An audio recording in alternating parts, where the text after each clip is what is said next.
y en el exterior, por el trabajo investigativo que ha hecho siempre y al cual nos tiene acostumbrados. Cada 8 días lo leemos en El Espectador, periódico del cual es columnista, pero igual con una producción intelectual bibliográfica amplia, por citar algunos títulos nomás. Selva Adentro, yo le digo una de las cosas, un trabajo con el que ganó el premio del Fondo FEN hace unos 20 años, y se me olvidó, Siguiendo el Corte, que es el clásico que habla de todo el proceso de la violencia en la tierra. Hoy el doctor Alfredo Morano, sociólogo de la Universidad Nacional de Colombia, nos va a hablar de algo que él ha trabajado tanto tiempo: la colonización del Ariari, el Duna y el Buenavera. Quedamos entonces con el doctor Alfredo Morano.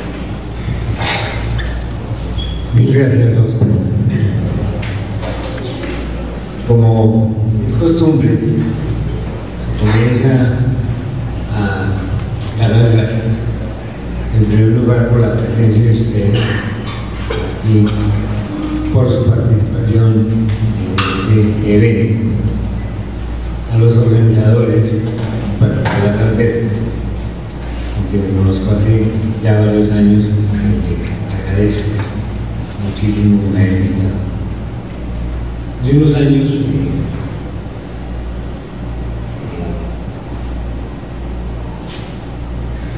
un amigo que yo creo que todos conocen, el profesor Jesús Antonio Bejarano, le preguntaba a uno: ¿y de qué va a hablar Chucho? No, dice: no hablo, yo doy la conferencia.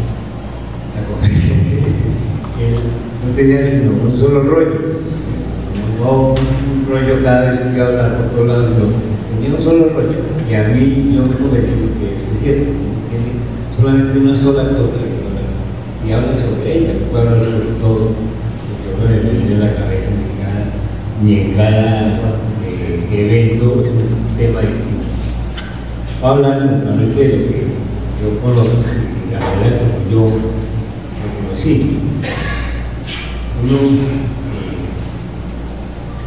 Yo he ensayado con Chico Gonzalo un poco la idea de, por la vía biográfica, tratar de sacar la historia, tratar de rescatar la historia de una región. Yo voy a tratar de hacer una cosa parecida pero conmigo, es decir, cómo llegué yo a esta región, cómo comencé a trabajar, qué procesos hubo que me condujeron por este camino, porque yo quiero exaltar, si ustedes quieren, el rescate de la memoria oral.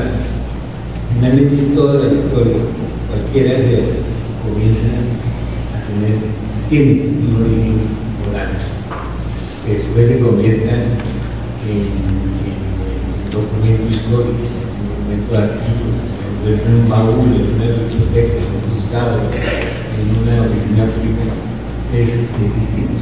Pero la validez de la palabra oral para mí es determinante en la formación y la construcción de la historia.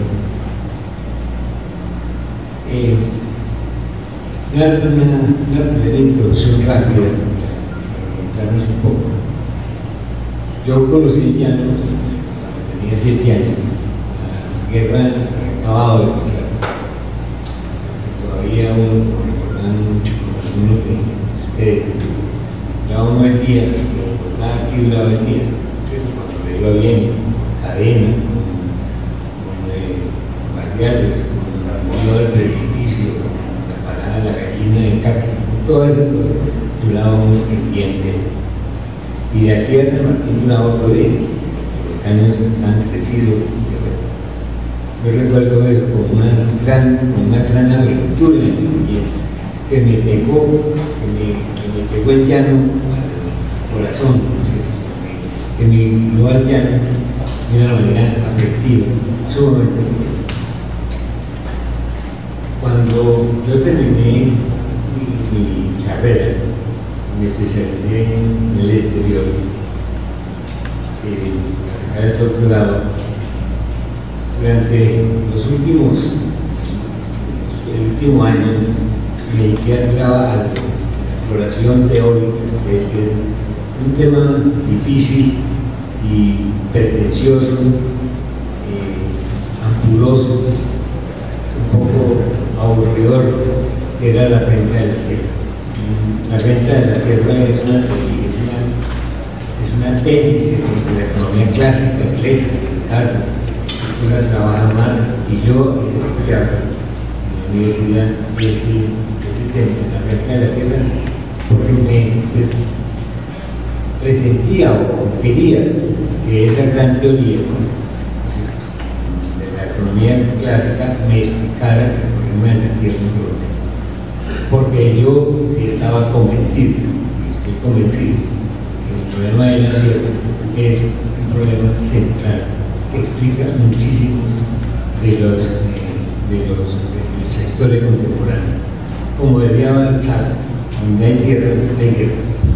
Y ese es el núcleo central del problema que hoy todavía vivimos. Para hacer la tesis, yo me propuse entonces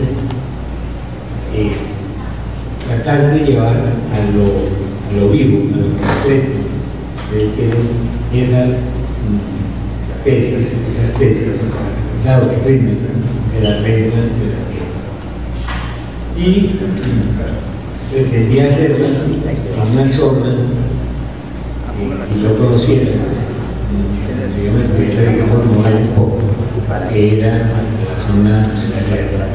Y para la tierra yo fui a recoger para las tesis. Naturalmente yo venía con un cartapacio teórico, con un marco teórico muy rígido, tendencioso,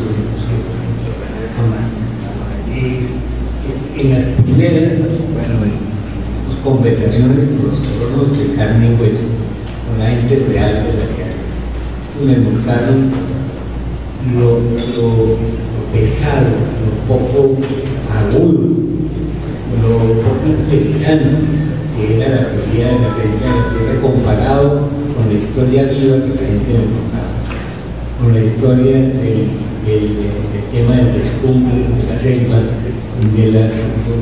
de la quema, de las cosechas, de la relación de cultivos, y sobre todo de las migraciones internas, porque yo terminé, como siempre, preguntando, bueno, ¿y usted qué hacía? Es una pregunta, es la llave que uno abre la historia contemporánea de Colombia. ¿Usted se acuerda de qué hacían los viejos que sabían vivir? Más aún, no hay una hora que el país recuerde de una manera tan precisa como la hora en que mataron a Caetano. La 1 de la tarde de la del 48 es una hora decisiva que todos recordaban, toda esa gente vieja ya que me recordaba de que tenían 60 años o algo así, que habían vivido, estoy hablando de los años 70 y el año 80, de los años 80. Era gente que ya había pasado, ya conocía, ya había vivido la violencia. Pero digamos que lo que ellos hacían en ese momento, es decir, tenían su finca, tenían sus 3 veces, sembraban arroz, sembraban maíz, tenían yuca, etc. Esas faenas eran menos interesantes, inclusive que la historia de cómo habían llegado. Esa historia me comenzó a mí a jalar, digamos, hacia ese tema. Y me comenzó a jalar porque una de las figuras más descollantes en mi granada de los años 80 era todavía Puerto Giraldo, capitán Giraldo, conocido guerrillero de la época de la violencia,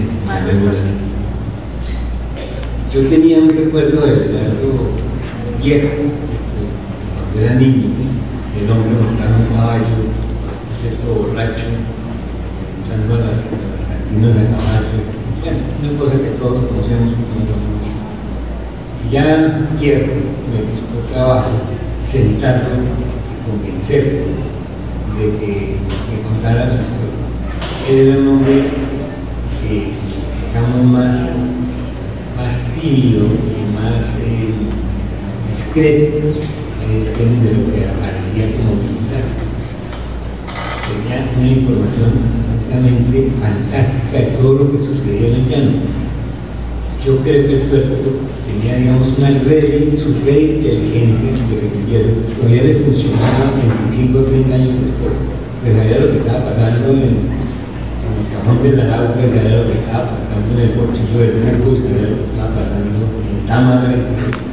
Tenía una información de llano absolutamente desconcertante. Y ese fue, digamos, el primer acercamiento. Vamos por el lado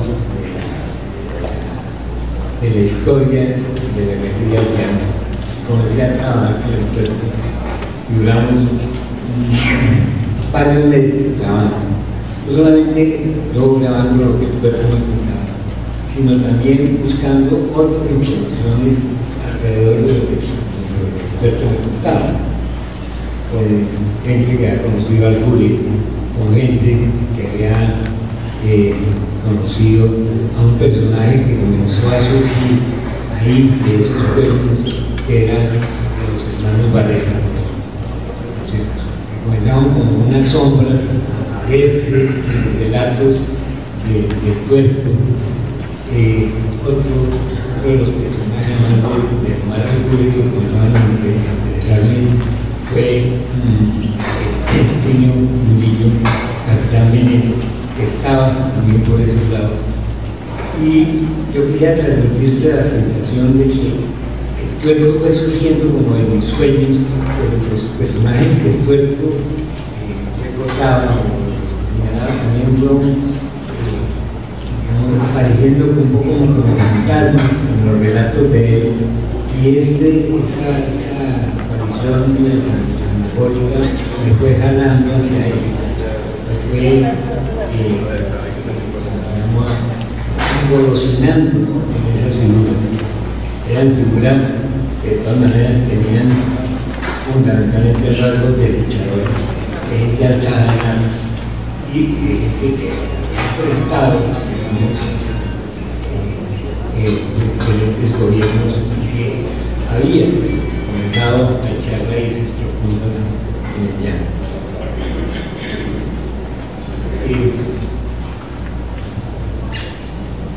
Ese hilo que se fue viendo me llevó a una historia que hasta ese momento para mí era desconocida, que en general había sido o era desconocida para la historia de Colombia, y que era una historia que se guardaba en la memoria sobre todo de ciertos años. Y se trataba de las columnas de marcha que colonizaron el piedemonte de la zona de la región de la Llana. Es una historia que tenía que ver con los hermanos Varela, una historia que tenía que ver con las guerrillas que ya en ese momento, en esa zona, eran eminentes, que hablaban de ellas de una manera y por ese camino, digámoslo así, fui subiendo, fui remontando la historia y fui remontando también la cordillera hasta llegar a una